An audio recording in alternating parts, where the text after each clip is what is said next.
گیزی خودم تاب نمیخورم. در گیزی انمون دختر تاب میخورم. یعنی به همین معنی ده اگر ساده کرده گوییم بانو جان من تو را شوکت شاگرد با چی اینجا حیران نشستی؟ برای ما دوتا قهوه بیا کس کنی؟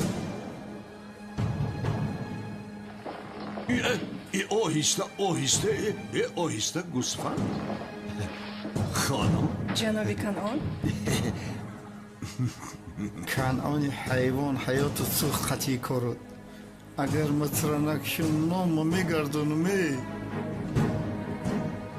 طلبه ها غم نمیدیهن؟ نه خدا را شکر مشکلی این نیست.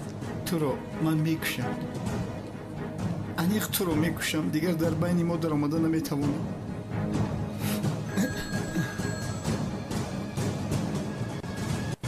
لبای کلاس شوکت بعد سیوال جان نزدیک نشو وگرنه در همینجا بلوتوث هوی میکنم.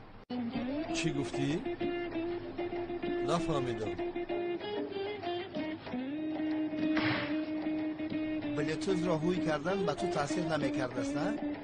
شرایط داری؟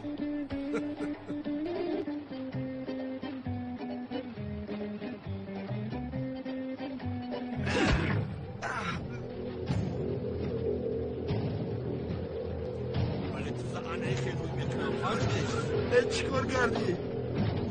مگر آدم رو بسر میزنه؟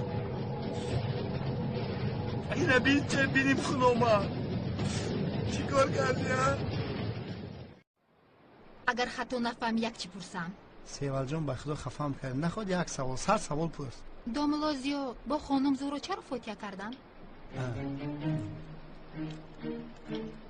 любовь